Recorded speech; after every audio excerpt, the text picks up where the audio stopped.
What's up, H-Town and all around? This is your favorite show, Noodle Time.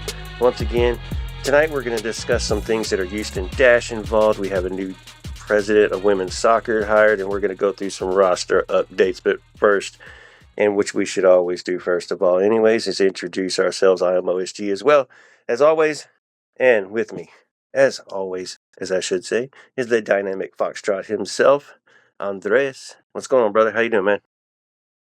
That's always been pretty good. It's been a long off season. We're still in off season, but it always feels like it's the regular season somehow. So a lot to talk about, man. Well, no, you definitely hit it with the long off season because it's just frustrating because Dash doesn't give you any information and nothing's been happening. We're just re-signing players that are already part of the roster and without doing anything else. So it's just very frustrating. But man, let's just go ahead and hop into it. We have a little bit of an interesting show. We're going to talk about the new hire, the new president of women's soccer. Just to make it easy, later on in the show, we can call her the GM because technically that's what she freaking is. Angela Mangano. We'll figure out how to pronounce it if we're butchering it. That is her married name. Her maiden name is Hucles something. I forget how you pronounce it, but I kind of like it. I think it's Hucles, or Hucles, but we'll figure that out. Yeah, that was her playing name.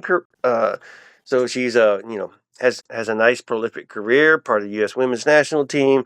She's played some good soccer. She played for 9 years, and then all of a sudden she kind of changed her tide, and she went into the business, and she's already considered a trailblazer, and we discuss this later on in the interview, which you'll hear yourselves.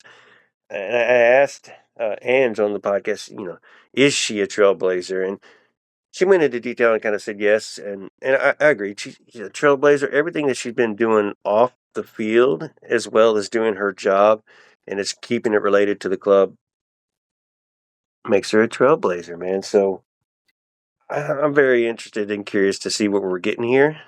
Her name is Angela Mangano, the president of women's soccer. She was formerly of Angel City FC. The past 4 years, or 3 years. This would have been her fourth year. She was part of the expansion. The second year of their expansion season is when she was promoted to the general manager, and she's had a bumpy road while she's been there, as you'll hear in the interview later. But first, Andres, the hire, Angela Mangano. I just kind of want to hear your opinion and what you think of this hire. Also constructed by Eric Oostruck. And before you give your thoughts, let's give a little asterisk out there. She is suspended from her previous job. We'll get into that later until the end of the calendar year. So Eric Oostruck is still with us and making player transactions until 2025.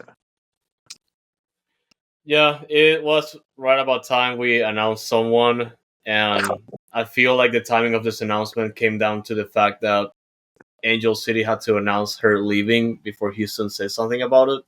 Mm-hmm. And of course, we're talking about roughly 2 months into the offseason and no news whatsoever. So it's a little bit sour in the sense of us as like fans looking in, seeing how the process is still going, because we essentially lost about 2 months of the offseason to start the construction and everything else. But in terms of her, obviously her history and her experience on and off the field, it's great. We still have someone that knows the game itself from the inside and outside, and it's gonna be massive when it comes to constructing this roster. And there's a few things I have a concern when it comes to the team as it stands. Well, that's probably a conversation we're gonna have later. But I'm happy she's here. She's gonna have a new, at least you could say, greener pastures here. But we're gonna have to see her work and how everything is going in the first season, because it's gonna be massive. And highlight her resume a little bit again to go back to the trailblazer part of her.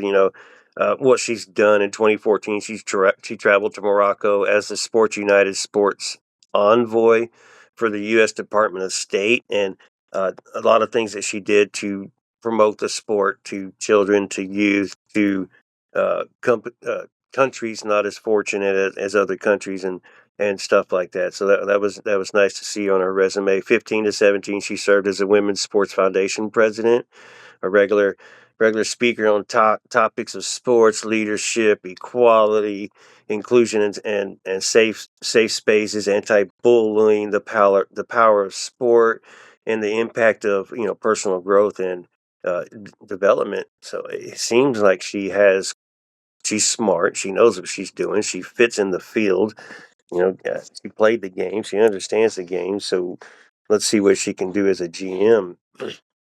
And she's also married. She has a wife with 2 kids. Her wife is in real estate, uh, and it looks like uh, in a pretty good market, real estate. So that could be beneficial to her and her job. I think she's utilized it as she is a state of the art. Angel City secured a state of the art. I think it was like 9 acres or 5 or 6 acres, something like that. 50,500, whatever, man. State of the art. Uh, where there can be a training facility for the club, and that was one of the highlighted things that she did while she was there. And we're talking about making additions and improving our training facilities for the World Cup, as both World Cups are coming, men's and women's, and something that we want to do to improve the club in the future. Anyways, Ted is say so. Kind of fits in and bring and already. So maybe those are just highlights that helped get her the job. And I like her resume. I like her resume, but like you said, there's things that are in question for the roster, but there's also things in question for her too as well. But so you know, we'll see. But hey, it's a nice resume to look at whenever you're going through. So is this a good hire? I know it's wait to see, but for the hire, she's the one getting the job. Your first initial thought when you read it the first time. On paper, it's great, and like I said before, the one thing that really stuck out to me was the fact that she already has experience in the league, and with a club that has as much ambition as Angel City, you can definitely tell like she came out of a club that has been from day one looking at success big time. Obviously, a big market like LA and being one of the newer teams in the WSL, you're going to have some sort of expectations and goals to accomplish. And I'm glad that's kind of the thing that we need on paper, because we are essentially at the bottom of the barrel now, and we need something new. And there's a lot of work to be done on the field and off the field. She came into Angel City as an expansion team, and we're kind of treating ourselves as an expansion team right now with the rebuild process that we're going through. It's freaking nuts, and it's kind of funny how it's not really funny when you think about it, but uh, Angel City right now is doing the same exact thing that we're doing. Need a GM, need a head coach, need a roster development. So it's they're a mirror right now. Good thing we're friends with them, but uh, they're a mirror of what's going on with us right now. But they're brand new. We're in the construct of can't ever succeed for anything. So there's a lot to there's a lot to do. But let's go ahead and, like I said, there was an interview we did, a previously recorded interview with Ange from Angel City, or sorry, Casual FC podcast, the unofficial podcast for Angel City FC. So why don't we go ahead and prompt that interview in right here? It's a nice 30-minute interview. Talk since that's where Angela came from, was Angel City. I went back and got some good insight to see what she did and if they appreciated her over there. So let's go ahead and take a listen, and we'll come right back here in 30 minutes, but we'll call 3 seconds. All right, y'all. Well, thank you. This is Ange from Casual FC Pod, the Angel FC, or I guess I should say unofficial, official Casual FC podcast of the Angel FC, Angel City FC, however y'all, I don't even know how y'all call it anymore. Well, Angel Ange, welcome City. in. It's just Angel City. City. Yeah. All right, the Otherwise, it's a Angel's lot of in. letters. Ange, the Angel is in. Thank you for coming in and talking. We've got a little bit to talk about. Yeah, just a smidge. We have a crossover effort this year between Angel City and Houston. It feels like. Oh, I know. Well, from players to now, as the news Hmm. has come off, to a new president in women's sports for the Houston Dash, Angela Mangano is what we're going to pronounce it until we get a correct pronunciation, Yeah, or and we're not even sure that's the last name, right? well, we it's her maiden name is Hucles, and then so she hyphenated with Hucles Mangano. But if you followed her for when she was playing, it was Angela Hucles. So it's it's just I don't know. Hey, Angela's like you She'll be said, yeah, referred to, yeah, Angela, the other one. Like boss lady. Come on, boss lady. That's what I might go with. honestly, Yeah, when I yeah, see her in the tunnel, boss lady. Let me talk to you for a second. I'm sorry, but absolutely. so yes, we definitely do need to collaborate again this season in the 2025 season, as we'll probably play each other twice, and this will be some fun. Hopefully we can get out there, or you can get out here at some point during our careers right Yeah. here. But like as you said, so Angela Mangano or Andrew Hercules, or however you say it, I'm butchering it, but she recently came from your club. Y'all are Hmm. an expansion club of now 3 years. This is going on to your fourth year, correct? Correct. Going on to your fourth career, she was brought on in that original year and then promoted the second year as the general manager. Again, I'm correct. So we know her history as a player. We know her resume. I believe she's called a trailblazer, and trailblazers Hmm.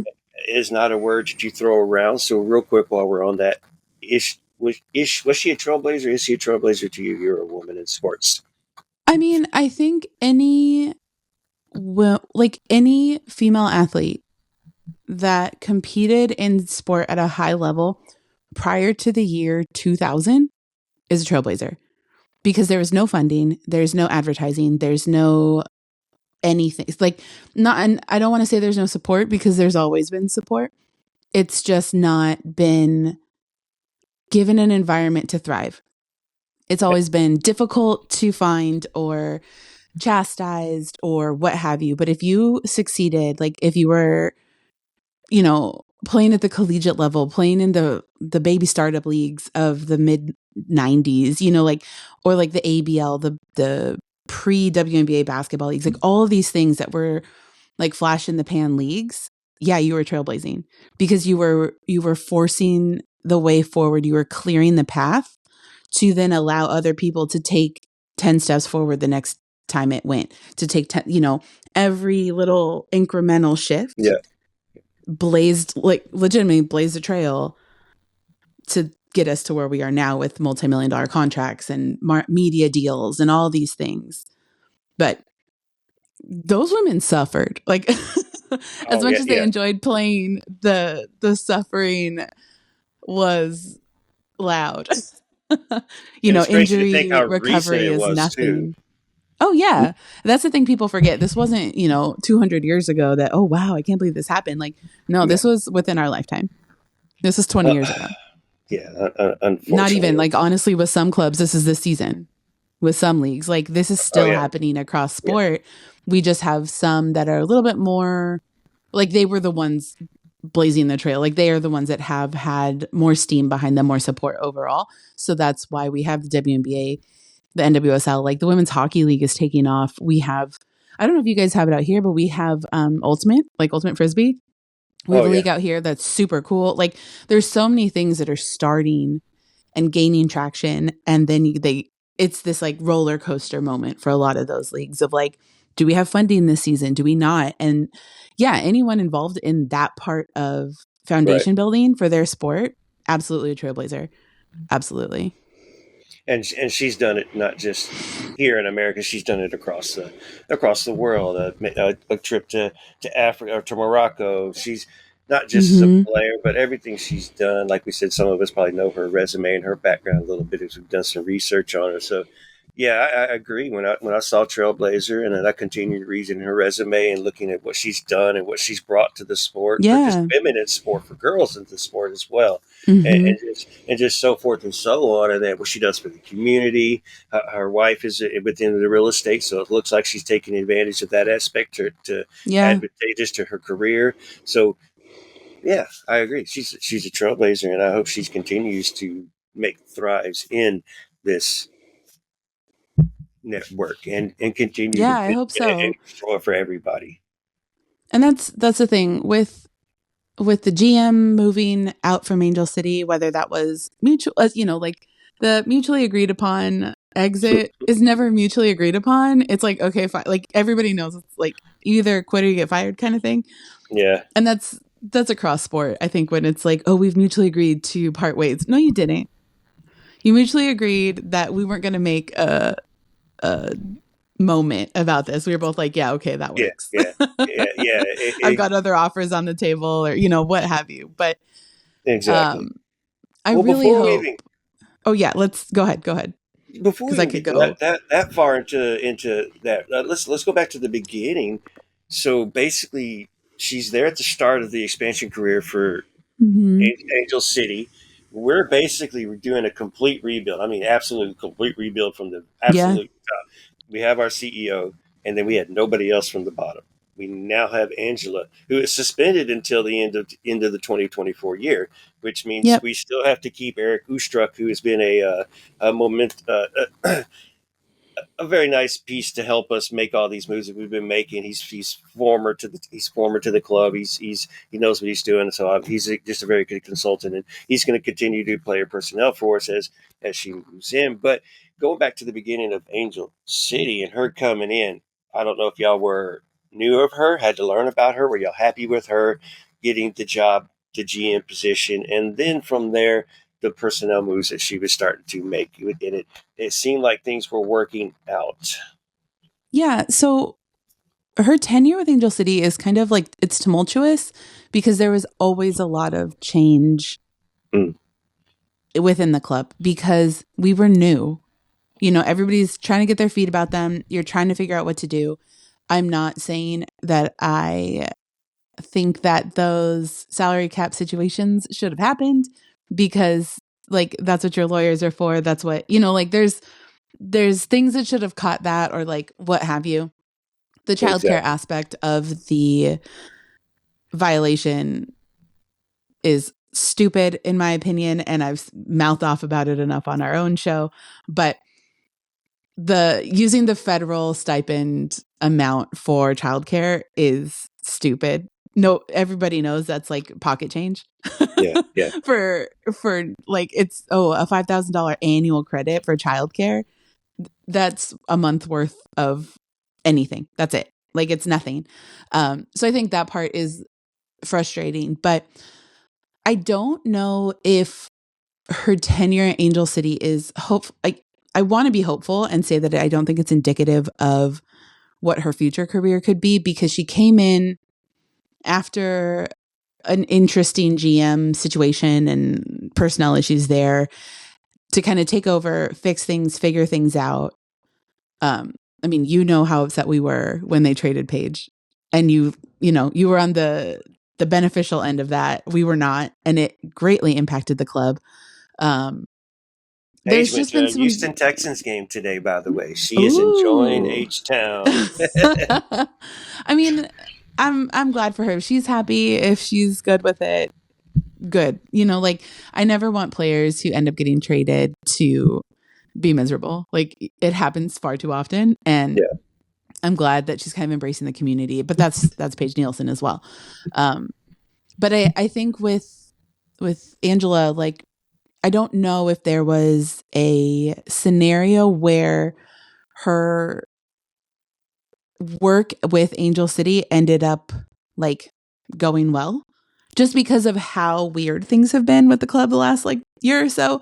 Coaching changes, front office changes. Like there's been a lot of like, ooh, we need to recalibrate here. We need to fix this or this isn't working.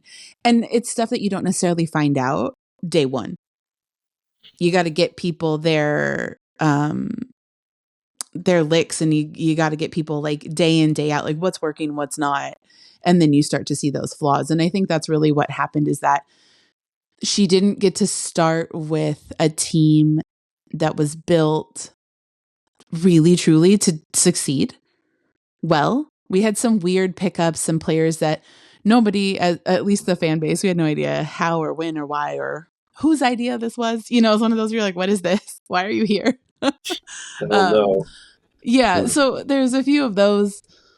And then I think because the coaching situation has been in flux for the greater part of 2 years with Freya on the outs and then Becky coming in as interim and then Becky, kind of fizzling out towards the end of this season, or not even the end, like the majority of the season, there was a lot of things that fell back on Angela that I don't necessarily think were her decisions. Like you can't necessarily, even as like GM or player personnel or president of women's sports, like I don't think you necessarily have as much input, and I don't think you should have as much input on day-to-day training and like who's starting that day or who's playing and things like that. So I don't know if some of the on the field stuff that we saw was indicative of like her people management in that sense of like getting, obtaining players, things like that, because we have a great team. We have the players we need. They just were never given the opportunity to play in a formation or to play in a system that benefited them in a way that was successful. So I'm very curious to see how Angela works with you guys, because I really feel like she's so smart. She's so intelligent. Her soccer IQ is crazy. I'm hoping that given where Houston is in the rebuilding, in the like revamping of the club, that she's given a better foundation to succeed. Because I want the league to succeed. I want teams to succeed. There unfortunately have been very few former players who come in as GMs that succeed. So that is it's a difficult role to fill regardless of sport, even like a general manager, that's a tough role. But I really hope that she gets her feet under her and like can do a good job and become the GM that I think all of us wanted her to be here in LA. You listening to you talk about her so far with her tenure doesn't give me confidence with her coming in here, because because we've been through the coaching carousel, four or five coaches in the past 2-3 years, players wanting to leave, i.e. Rachel Daly, the biggest one, which I'm not going to hold it against Rachel Daly wanting to leave. Look at her. She's thriving in Europe and in her home where she wants to be. So her dad was also sick. So that was part of her leaving. Like there was like family stuff going on when she left the league. Yeah. And it's hard to, fans are fans, right? Mm-hmm. They don't, exactly. They're just mad that we let her go, period. So, so the Dash fans right here are very skeptical already. And I mean, rightfully so. Absolutely, right? Your club has been through it the last few years. Ted Siegel's been here for 2 years. This is still new. I kind of understand how you focused on the Dynamo side first and did not focus on both entities at the same time. I don't understand how you couldn't do that still. You have the entities in front of you. You have the people in front of you. You have the structure in front of you. The structure didn't work out, obviously. It's probably what happened and the building broke. Now we're rebuilding the building from the friggin' top. So there's Ted Siegel, there's Jessica O'Neill, and now there's Angela. And Angela has the next job of getting the head coach. And I'm not sure how much her and Jessica will decide who's going to have the greater decision on the technical advisor, because we also just fired our technical advisor as well. Or wow, I hadn't seen that. Yeah, but let them all go. Let them all go. So we were literally from the top of the ladder, building our rungs down. We brought in our interim coach was officially let go, and he announced that he will not be returning. So the head coach job is officially open, which I mean, we knew that, but we went and signed, I think it's 23. We have 23 players on the roster returning next season already. That doesn't leave room for anything and anybody to come in. So as the GM comes in and we're looking for a head coach, that head coach has already got a roster set up in front of you. Contracts are set up and built. She doesn't have to come in and make any, really just her biggest job is focusing on this head friggin' coach and nailing it out of the friggin' park. And can the Dash entourage here entrust her to make that right move? That I don't have the answer to, because she wasn't necessarily part of the coaching hiring at Angel City. Becky was like, Freya was hired, I think before or like within the first Right. like surge of Angel City hirings and announcements. So I don't remember that timeline, but Becky was an assistant coach. So she was given interim and then head coach. So like there was no outside hiring. So we genuinely have no idea. You could look out. Man, this is all right. Hey, you said the soccer IQ is just out the charts. So my next question for someone who is so smart and ingenious and just is she an overthinker and just maybe thinks too much about a decision and then makes a decision? And That's a hairy question because I don't think any of us have enough information or have enough access to front office to know right, who's actually making those decisions, or GMs are put in a tricky spot because they are the voice of the decision. They're not always the one making it. I mean, the majority of the time they're the ones like signing off on it or things like that. But like with Angel City, there's been a lot of pull from other departments and other figureheads within the team. So I generally don't know, but I think you guys are going to get a better look at her as an actual GM coming in with like coaching, hiring, things like that than we did, just given like what happened with Angel City over the last couple of seasons. well, she has everything there for. I believe in Ted Siegel and the structure that he's trying to implement there. Nobody believes in Jessica O'Neill right now, and that's just because of everything that's gone on. And she's the only one left now, so she's the only one left to blame. Mm-hmm. Now we bring Right. in Angela, so Angela's going to be in a hot seat as well because if Angela doesn't bring in the right head coach and these things don't work out, we're still in the same friggin' situation, Right. and not I a lot just of room hope to build that with that whoever roster. they bring in for the head coaching spot for both of our teams lasts the whole season. That's it. At this point, just last the whole season. Just last the whole season. Have a good relationship with your players. Don't be abusive. Don't be awful. Like right now, the way I see it, like there was a tweet. I don't remember who tweeted it, but or like on Blue Sky or whatever app we're all using anymore. I don't even know. There's a thing that somebody said about how the last 2 seasons, the team that won the Shield had been in the bottom 5 the season prior, Gotham and now Orlando. And I'm like, let's go. Like we are on the come up. We have the ability to continue this crazy trend of just running the league the whole season. So like, let's do it. Whether it's you guys, I mean, ideally it's Angel City, but who knows what can Right. happen.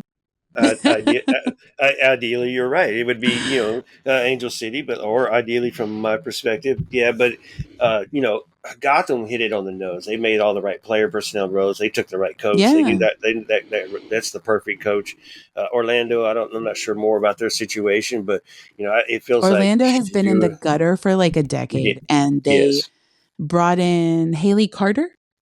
Sorry, I just looked at Eva, my fiance, because she loves Haley Carter, like who is a former player and she was a keeper for the dash. Oh yeah, she was a dash keeper. Oh shit, yeah, you're right. Excellent. Yeah. But she came in as GM and like overhauled the team, and now Orlando is Orlando, and you're like, oh, of course they're that good because they had been building and building and building, and it was like fits and starts, and they'd have a great season and not do anything with it, or they'd have Sid LaRue, Alex Morgan, Ali Krieger, Ashlyn Harris, Aaron McLeod, like Marta, like half the Brazilian team. Like they had all these big names, huge players. And what did they do with that? Mm-hmm. And sometimes there's some missing piece that we just don't know what it is. Or like, sometimes it's just the vibe, this season, like that team was supposed to win everything. They were supposed to run the table. They were supposed, like, no one thought it in the preseason. And then they're like, oh, ladies and gentlemen, friends and families, here's Barbara Bonda. And like the soccer world went, shit. Oh, yeah. Dang it. Like, okay, here they go. And they were already at the top, and then they just ran through it. And sometimes championships are won for specific players. Like I'm a diehard Dodger fan. I'm born and raised in LA. Like this season was Freddie Freeman's season. Yeah. Oh, were you apologizing to me? Because if you're an Astros fan. No. I'm not starting we got nothing. Some fighting words. I'm not starting nothing. I'm not starting nothing. I'm sorry we haven't got the rematch. But, like this season, his family had gone through all kinds of stuff. His son almost died, like all these health issues, crazy things. Like that's a championship that was won for a specific player. I see it. But okay, honestly, like those jerseys were dope. That era, it was great. I love the rainbow. It's that it's winning the championship for Marta after she loses the gold medal again. Like she started her international career losing the gold medal to the United States. She ends her international career losing the gold medal to the United States, and then she wins the Shield. She wins the championship. Like that team, like Ali Krieger's retiring, going through all kinds of personal stuff. That team said, "Bet we are winning this for Ali Krieger." Like it happens across sport, and every team has their time. Don't forget the last part of the Hollywood story. Mama made it. Yes. Mama made it. Yes, made it to exactly. the game. I guess what was that, first time in the country as well? First time in the U.S. that she had seen her play in the U.S. and like she had never seen her play in the States. She hadn't seen her play in person in years. Like it was just a whole thing. Yeah. But that's the thing. It's a storybook ending, and that's what sports are built on. Every team has their time. Every player has their moment. Like that's why we love it. Netflix is already working on the story, the documentary. I know it. All right, back to Angela. Big question. So, with your history of her at Angel City, and all right, so all she needs to do is find a head coach here, player personnel. We'll figure that out and everything. What can Dash fans look forward to Angela that she is going to bring to this club? Is there something that before she even does it, is there an aspect, a bright light that we can look into and be like, this is what we're looking forward to? She just better come through it. She do something. Honestly, she's big in community development. That she was actually a big part in like developing Angel City's like youth stuff, like soccer camps. Like she's big in community development and building the sport from the ground up. So I would expect to see more like community stuff, outreach from the team. Good. I heard a lot about that from her, and I'm looking forward to that because that's going to help. Because obviously the fans are struggling right now to even come to the stadium and enjoy a Dash game in person. Like so. I don't know who set it up, but we have a partnership. Angel City is a partnership, I think, with Chevrolet, where they partnered with local dealerships to bus in families that can't necessarily get to the game. Either they're like too far out of the like metro system, like busing and things like that. I know Texas doesn't have the greatest public transportation, just in my experience being there. There's not a lot of like, I mean, it's also hard when you're a huge state. We both have that problem. LA City is gigantic. It's very hard to get from one side to the other in under an hour at any time of the day. And that's just mileage and mountains. But, there's different things that teams can do to bring players in. And I think it'll be very interesting too because of the landscape of the league, the landscape politically in this country right now, bringing a GM who is not white, not straight, not like, I mean, she's more feminine presenting, but not like in a way that's overly like dolled up all the time. She's very like business like. I'm just curious. Like, I hope her family's okay out in Texas. I hope that the LGBTQ community within Houston and whoever is coming in to support the team feels comfortable in the stadium. Like, that's what I look at as a member of that community. Like, am I safe to go to these games? Do I have that safety net? Like, we're so lucky as Angel City fans. It's basically a pride night every game. Everybody's just having a good time. Everybody's just there for the community, for the fun, as well as the soccer. So I hope that that's something that really kind of takes off and is allowed at the games. But I don't know absolutely. how supportive the greater city will be. Yeah, it works. It's fine. It's nobody has issues with it in Houston. Houston's pretty diverse. I mean, you have to be open-minded. If you're living in Houston, period, you have every single race that you can ever think of sitting within it's a super international city too. The stadium is literally downtown right there, so that draws the entire stadium inward. The subway runs across, so literally the police are always right there. So you get off the subway and you can knock on the door to the stadium. That's good. that would be the only thing is just just the location for the LGBTQ. Just for because there's homeless walking around, and then it's just. But otherwise, it's lit up. There's police, but it's in the middle. I mean, smack down in the middle of downtown Houston, and I'm okay with it. I walk around at night, but I'm me. I'm just little bit a little bit But different. yeah, But yeah, I think the more community involvement that she can get her hands in, the better off the Dash will be with like kind of rebuilding their fan base. Because not to say that the fan base has dwindled, but like rebuild it in the stadium, like getting people to games.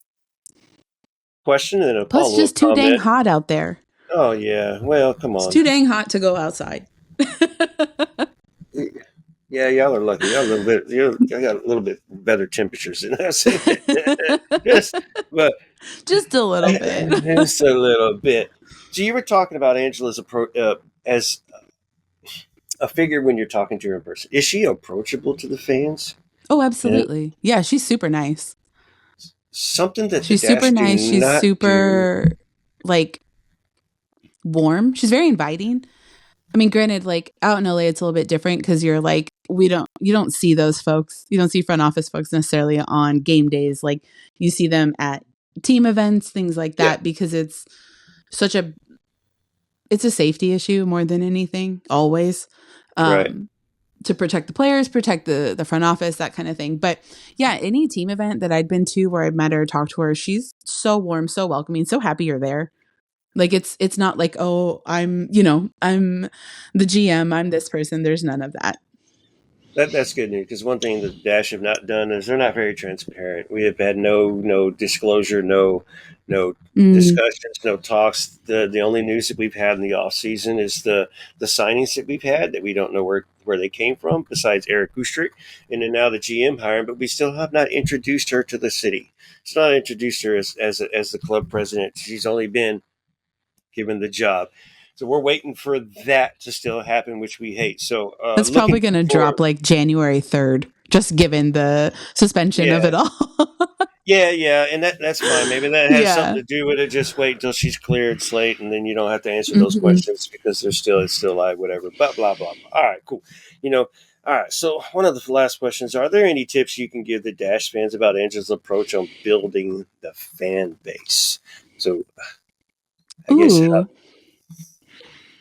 I don't know. Like from my experience, the Dash in general have a great fan base. I think it's just working on changing the front office culture, on like urging the importance of butts and seats, like the game day experience. Because you could have a prolific fan base, but if nobody's showing up, you're not selling merch, you're not selling food, you're not, like you're not selling parking, you're not doing all the other business side of things that yeah. teams need to survive. Um, but I think weather is just a huge part of that. But you can only control so much of that. Right, of course. Same And thing then with WCL Orlando. schedules a noon friggin' game. Ugh, Yeah, yeah, I don't yeah, get those. yeah, It's yeah. like, here, we're going to go to like the center of the sun and you get to play at 1 o'clock. Yeah. Yeah, that is the unfortunate part. That it is a little warm, but that's the advantage, the Yeah. home field advantage that we have. So, you know, fans just need to get their butts out there and just go to it. It's a Hmm. 2 hour friggin' game. It's not like you're stuck out there for the eternity of life, like a baseball game and a football game where you got to get there an hour early and then it takes you an hour to leave. So Yeah. they just need to get out and just deal with it. And women's sports are always a lot more. The atmosphere is a lot different and a lot funner in person Hmm. as well. And then the players just coming up and being adhered to the fans after the game and Yeah. how long they take to get into the locker rooms. But I'll stop. Any last comments you would like to add on this topic, Angela Mangano, before we say good night or good Good things day? take time. Good things Woo! take time. And especially because you have a pretty set roster as of right now. We're recording, a couple weeks before the end of the year. Who knows what happens over the next like month and a half. Yeah, But because your roster is pretty set, like you're not going to see a lot of personal changes, especially with the new CBA and players. If they don't want to leave, they're not gonna, like, that kind of thing. There will be right. other ways to get players to leave, but for the most part, the players that are there want to be there, Mhm. and there's going to be some kinks to work out. You're not going to get the answers you want right away. I mean, if you do, hell, good on you. But that's not normal, and that's the thing. I think all of us as fans of sport in general, not even just women's soccer, but good things take time, especially when a team's rebuilding or a team is pushing towards something greater in that sense. And I really feel like stuff like this takes longer than a season. There was a lot that the Dash had to figure out. Like, I have been harping about it since we started the podcast. Like, what the hell is going on with your coaching staff? It's not fair to the players. It's not fair to the fans. Like, there's so much that had to be figured out. And I really, really hope that in this rebuild, that's what happens. And that you get a solid coaching staff that can be there to build for a couple seasons. Because with so much transition, you don't have a system that you're playing in. You don't have like the consistency that you need as players, as fans, as everything, and it starts from the top, but it starts from the bottom too. Like, everybody has to be buying into the same goal. And if you have one person that isn't, then like, what's the point? Right. Everybody's got to be on the same page. And sometimes you have to wipe the slate clean, which it sounds like you guys are doing. So it's like you kind of, shook the Etch-a-Sketch of life and get to start drawing again. So I hope you guys have a great season. Like I said earlier, I hope you have a better one, but like, I hope you guys have a good season. Me too. Like I said, roster set. It's going to be interesting how we're going to use the roster, what the head coach is, who's going to come in, and all that good stuff, man. It's just going to be a struggle because the fans are not going to be patient. We've just been sitting back. 10 years we've been to one playoff, made the playoffs once. We sold out that game, and then we lost that game. And so, like, it's just we don't have nothing to show for. So fans are not patient. So everybody that's coming in has a little more pressure on them, and they're going to hear a little bit more. And by all means, put pressure on the front office. Like, look what Orlando did. Yeah. Same thing. Orlando would make a playoff, not win a game. Make a playoff, not win a game. Not move forward, not advance, not make the playoffs. And they just ran the table. So we'll see what happens. Anything can happen. Yeah. Anything can happen. We're just, like you said, sit back, be patient. We'll just see what the moves are. So all we can do is wait. We just need that head coach to get in here so we can start our preseason. Well, Ange, I want to thank you very much. Casual FC Podcast. Yeah. Sitting out of probably a nice weathered Los Angeles right now. Tell any of my fans, if they're interested in listening to you during the season, especially the couple of times we're going to collaborate next year. Yeah. Where can they find y'all? We are on just about every social media platform at Casual FC Pod. You can find Casual FC Podcast on Spotify, Apple Podcasts, anywhere that things are streaming, YouTube, TikTok. We're basically, if you're on the internet, so are we. Look good. Hey, I follow them. I like what they do. I sometimes I look like, dang, I need to hit them up for some advice here because I see what they're doing out there with the people and the fans, and they're growing their network and they're growing their aspect of the game. And I look forward to it. I'm inspired to see what y'all get to do following this season as well. And maybe I'll get some great ideas. And just hit us up. There's no reason not to share fun ideas and like ways to grow your audience and get closer to fans, because we're all doing the same thing. We're all doing this together. We're all trying to create a network of people talking about women's sports. So by all means, hit us up. You know where to find us. Absolutely. Let's do a roundtable during the middle of the season with a couple other podcasts. Let's just get into it right there. But again, Ange, thank you very much. I guess we kind of got to get back into it and head on out. And I leave you to your freedom and your time, and enjoy the rest of your day and whatever you have going on. And look forward to talking to you again. It was so nice to see you. Happy holidays, all the good things. Happy holidays. That's right. All right. So, man, Andres, to me, that was I also thanked her for showing up and doing that and taking the time to do it. We planned on 10 minutes and it went 30 friggin' minutes. So, always. It's always a problem here. Hey, and it's our bad because we always tell the guests, we want to do 10, but the show lasts as long as your answers do. So whenever you're having good conversation, you don't want to put a time limit on it. So I think it was a very good conversation, and it always is with Ange and Mario, who wasn't there this time. It's always good conversation with them. As you probably heard, we'll be talking to them more during next season since we play Angel City twice. So definitely some collabs coming in the future. But from what they said it's kind of hard to man, where am I weighing my decision? How am I feeling about Angela right now? And I'm going to say it's heavier than it's above the 50%, but it's not that too far above the 50% where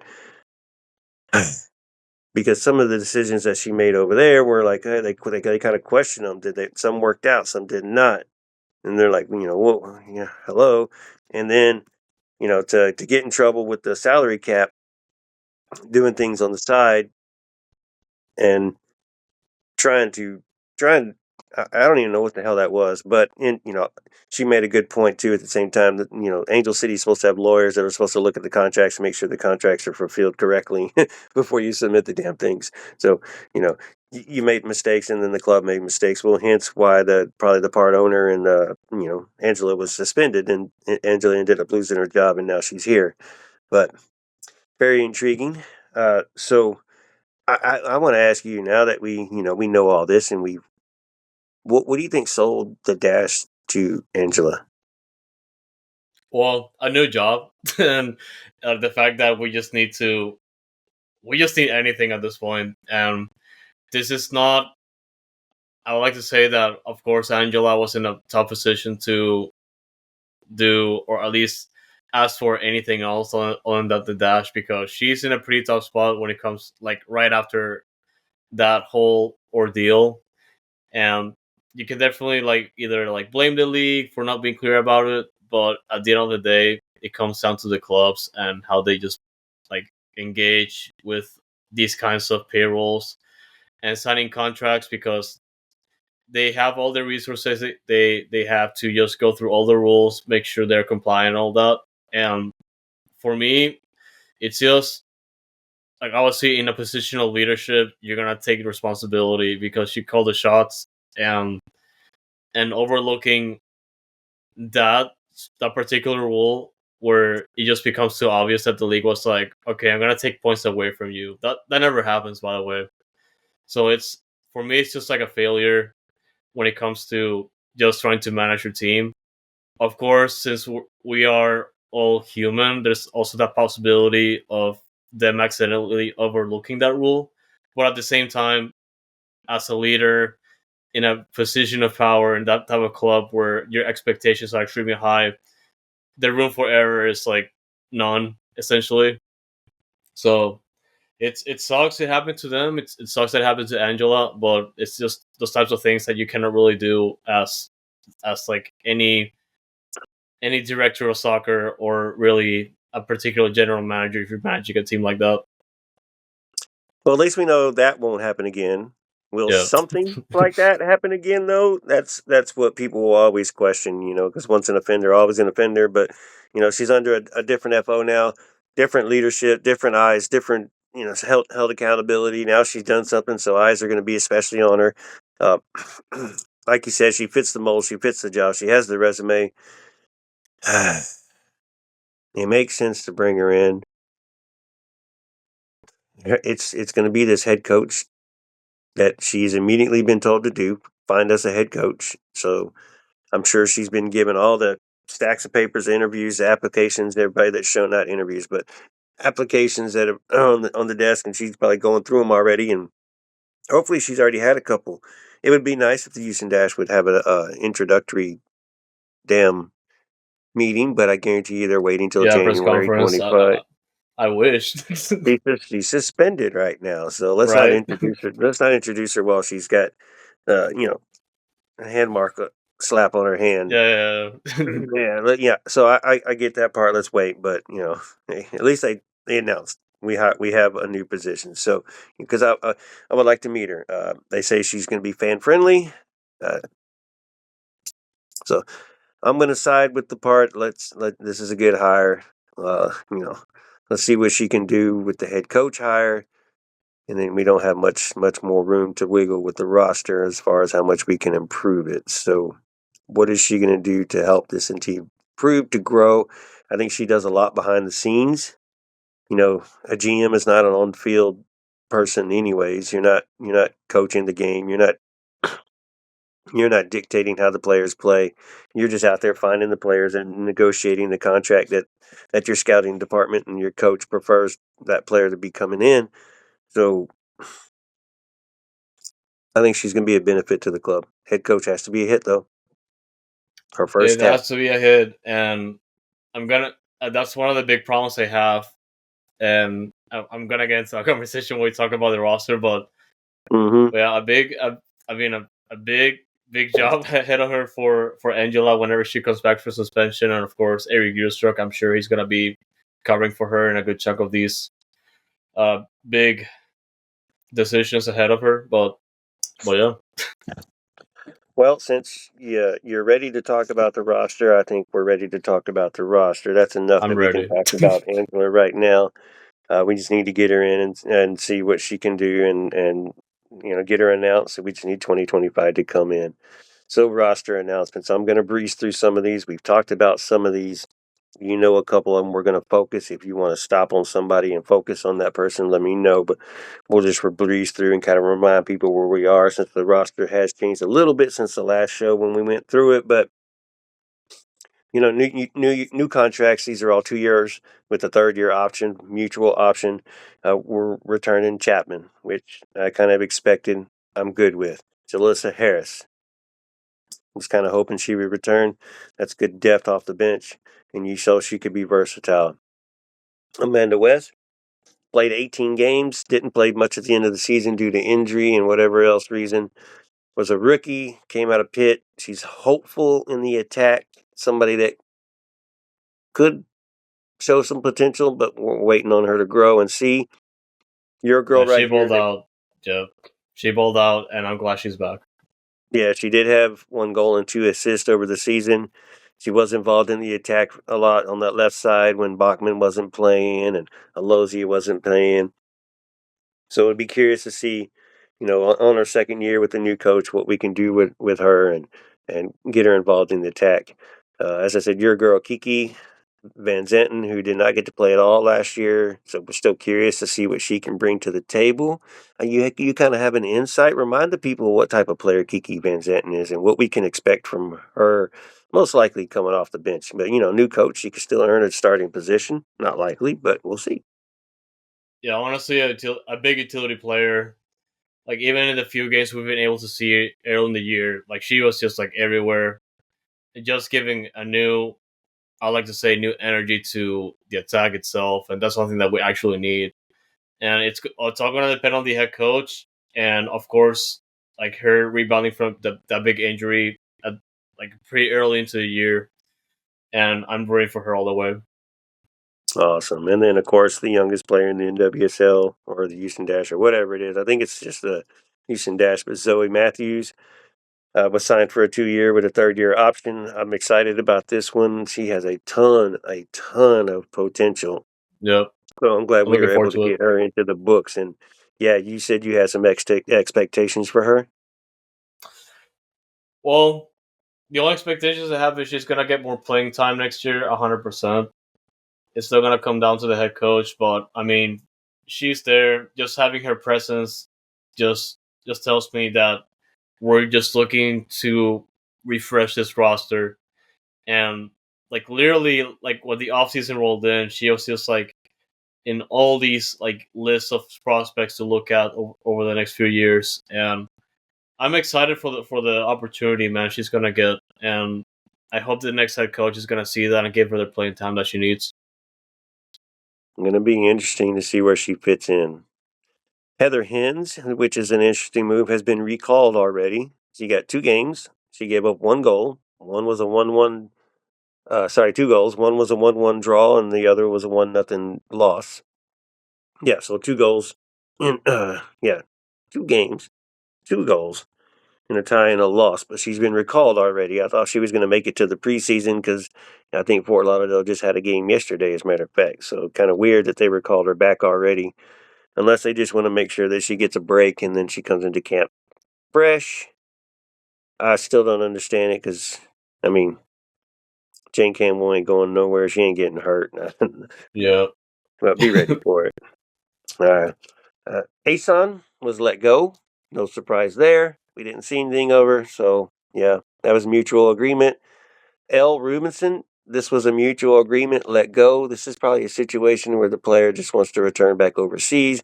and didn't like the situation she was in here, especially when she has a family. So she's probably moving on to something different. I haven't seen that she's signed with anybody yet, but I was looking for more out of her than what we got last year, and so I'm not too disappointed about this one at all. I don't know how you feel about it. Yeah, I didn't like. I didn't feel like too sad when they mutually agreed to part ways. So it's kind of like, eh. So Yeah. yeah, like it's good that she's able to move back home if she feels way better that way. So it's good that the club was able to manage that. This one, I wanted us to give a chance. We never did. We loaned her out every single year she was here, pretty much. I mean, she played a couple, but Paulina Romaglia, Yeah, her loan has ended, and we didn't offer her a new contract or anything, so she's staying wherever she's staying or doing whatever she's doing. We didn't even give her a chance, so there's nothing to talk about. yeah, Your girl Andressa Alves is going back to Corinthians, so we did not yeah. resign her, and I kind of hinted at I didn't think we should, and so I'm not surprised about that. But how do you feel about this one, letting Andressa Alves go? Kind of sucks, honestly, because one of the things I've mentioned like all last year was the fact that she was probably one of like the most emotional players in a good way. Like she was just like way into the game. I was complaining about her just like being like too nosy in front of the referees, just complaining too much. But it just goes down to her just dedication to this team and how much effort she's been putting on. It's kind of unfortunate that she leaves this way, but either if they were able to like kind of like a Robinson situation, if she's just able to go back home, feel better that way, great. But yeah, kind of sucks we lost her. But they're gonna have to move on and find a new way, especially with a new head coach and see what happens with them. Yeah. Well, obviously Alves is happy. I'm okay with it. I'm good with it. Our roster's already so full, anyways. We gotta have room to bring somebody else in, and Alves is one of those that I have no problems with letting go. She's too much of a drama queen, and it overshadowed her skill. So Yeah, I can you're see not an that. everyday starter either. So I'd rather bring in somebody else and move on from that. So, but she's going to enjoy her time in Corinthians. So, and she's home pretty much. Croy Soto was let go. Aaron McKinney, the third keeper, was let go. So at some point, I'm sure we'll bring in a third keeper from somewhere land. Who knows? Havana Salon was let go, and CC Kaiser was let go. No surprise with any of those. I think Kaiser's probably the biggest surprise of anything because she was expected to do something, came here and did nothing, kept getting hurt, and now here she is probably looking for a job still. I was just baffled by the trade we did for CC Kaiser. We gave out Michelle Prince for her, and I'm Hmm. still extremely upset about that. Absolutely nonsensical trade, and I hate it. Probably one of the worst trades in that history, in my opinion. Wow, shit. Like it's just like like it's we gave out Michelle Prince for someone that didn't want to come to Houston because she already has a family in Kansas City. It's kind of like why? Like if you are a general manager and see the situation, and do you think CC Kaiser wants to play here? Like it's just like it's not rocket science. So come on, like it's so obvious, but it happened. Not much Yeah, we can well, do now. Kaiser, look at you now, Kaiser. You're looking for a job, and you're sitting at home on the couch, so She's good gonna luck. come back to Kansas City for free, so it's kind of like it Is that worked what for it's going to be? Kansas City. Yeah, okay. We'll see. Well, I then, mean, we'll yeah. see. So, Yeah, but yep. If it yeah, works out, it works out. Then that sucks. That's how But that's an operational error. So, but that person's not here no more. That person's been fired. So, all yeah, yeah.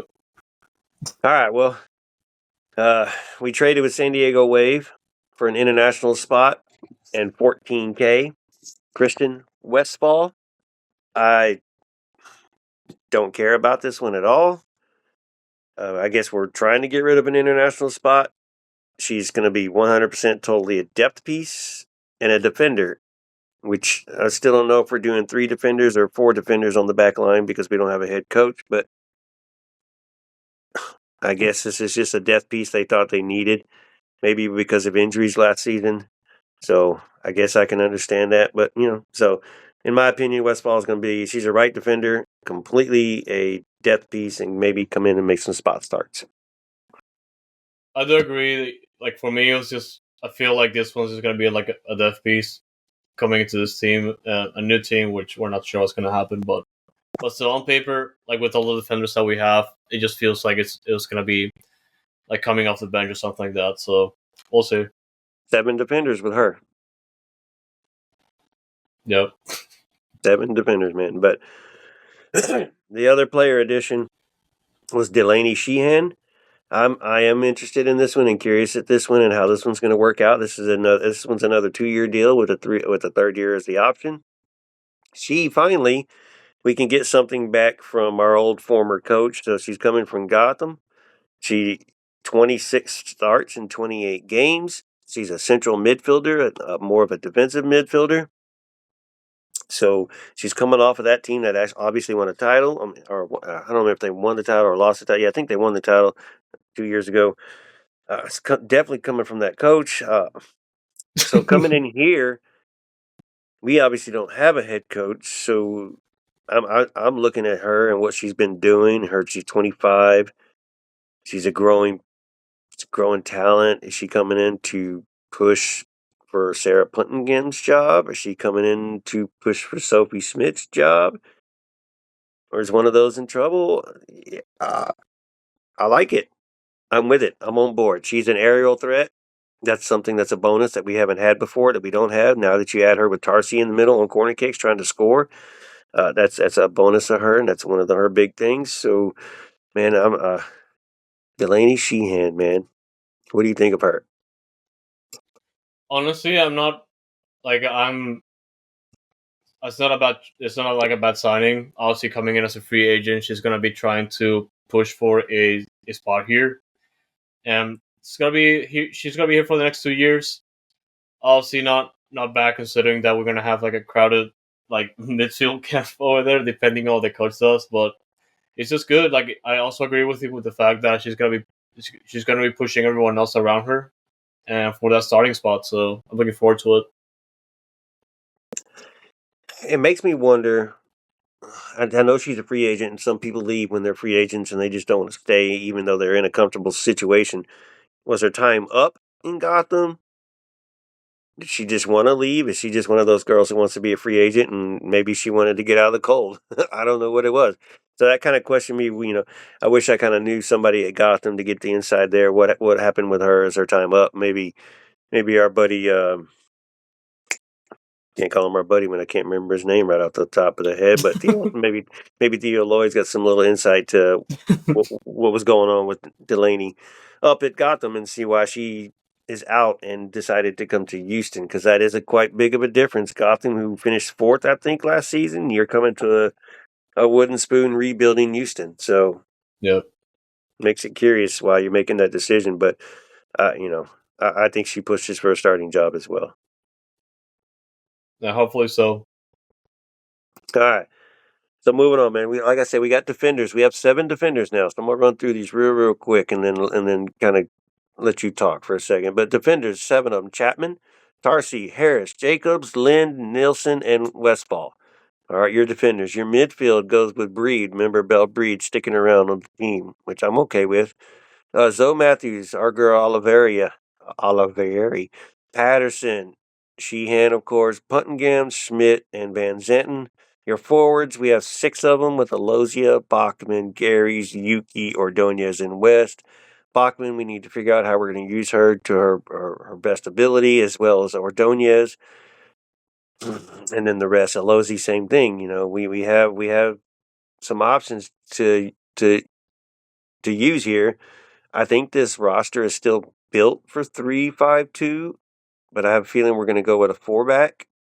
And if you go with a 4-back and you're losing an attacking piece, I don't know what you do there, but you may have to just to get some security there and stability. So you got 7, 8, and 6, man. There's your 15. 6 is what 20, 21, and 22. then you have 2 keepers, 23 total, man. 23. They left Sheehan. Dash left Sheehan off that roster. Oh, right. Yeah, 23. Yeah, so 23, which, man, how much room does that leave for you bringing in new players to this team, especially when it's kind of insane that the last thing you do is hire a head coach and then you bring in no players to the start of the season. So curious as to what's going to happen. And I'm curious to see what that thought is that you want to let out. Yeah. Yes. Thank you. So I think the cap is 26 players, and of course that means you only have 3 players to add to the roster. And you look at the players that we have right now versus where we want to go. This is not an ideal spot, by the way, because we are essentially pre-building a roster for a head coach that's not here yet. Mm-hmm. So the only way to succeed here is if you score a home run in the head coach that you bring in. Oh, yeah. And it's gonna take a sheer amount of resources to find out if for example, if you're looking to build up for a specific lineup or a formation, it's gonna take way more than just like guessing on Football Manager, because we only have spots for 3 other players, and that's it. Unless they're able to like move players like on trades, but I highly doubt it's gonna happen. So it's just a really tough situation now, and I've been calling since the start of the offseason. I've been calling for like this soft reset to like go young, or at least try to bring in a head coach early to take advantage of that timing, but that's not gonna happen. So they're gonna have to get lucky with the head coach they bring in and hope they do an amazing job, because this is pretty much the roster we're gonna see in 2025. So, and I'm extremely concerned. And let's remember, it's dangerous if you don't have a third keeper on the roster. So it's one of those like someone's going to get hurt and you're going to bring a keeper in for 3 weeks. And then when that 3 weeks is up, you let that person go because they're no longer needed because you need that roster spot back. And then it happens again later in the year. You need a keeper, you need a third keeper. So it's a dangerous situation. So you might think that one of those spots is going to be a third keeper. You never know. So, like you said, you're limited to what you can do, and you only have 3 freaking spots, man. It's crazy. It's insane, but no. I think we digress. That's the roster. That's what the roster is going to look like. You heard about Angela, the new president of women's soccer. Andres, what else would you like to have to say about this roster?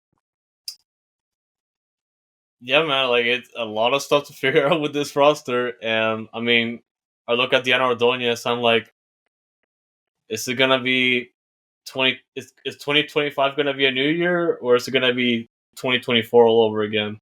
Mm-hmm. When it comes to scoring goals, because of course, in order to win games, you have to score goals. And like, I mean, we do have some good players that can completely change the game in the right situation, but we're still looking at players that had big expectations last year that are not providing enough. Obviously, it comes down to how they are provided those balls, like in the midfield or into the final third. And it kind of looks like, as things stand, if the head coach is not able to solve that, it's just gonna come down to whatever happens. So, man, it's tough. Like I don't want I don't want the team to be in the situation again. It's for me, it's just kind of harsh to say it. Like it's gonna be kind of like last season already, but on paper, it kind of looks like that. And until we hire a head coach and until we get the season going, it just kind of looks that way for me. So, yeah. Yeah, head coach. I expect this. Like I said, expect. There's no telling. I expect to hear us one early in January. You have to get one in here pretty damn quick, and New Year's is when you're going to get one in here. But that's that, guys. So we move on. She Believes Cup, February 20th, comes to Houston, comes to Shell Energy. You get the chance to go watch some international women's soccer. You have Japan versus Australia at 4 o'clock in the afternoon, and you have USA versus Colombia at 7 o'clock, right here in Houston at Shell Energy Stadium, doubleheader. Or at least come and watch the U.S. women's game. I'll be there. I want to see you there, Andres. Hey, man, I'll be there. And you know what? One ticket for 2 soccer games, that's a Yeah, massive deal. Like yeah. it's if you're not there, obviously, if you're in Houston and if you're not there, then that sounds like a you problem, because you should be there no matter what. Tickets are on sale. Get them. Get there. I want to see you there. But as far as that goes, man, that's today's show. Andres, if you want to pass out where people can find us and your most popular socials, and then take us out of here, and let's go home for the night. Let this show go, and let these people have their rest. Yeah, man. Twitter, now called X. We are at Dynamic Foxtrot. We're also at Noodle Tiempo. We're going to be providing updates all over the course of the off season, so stay tuned to that. Also, Instagram at Dynamic Foxtrot. We're going to be starting posting pictures very soon. Of course, the off season is kind of slow, but we'll keep you guys updated as much as possible there as well. And man, YouTube TV, well, YouTube itself at Dynamic Foxtrot as well. Just search even Foxtrot TV on the search bar. You're gonna see us immediately. Best place to see our podcast episodes in video form.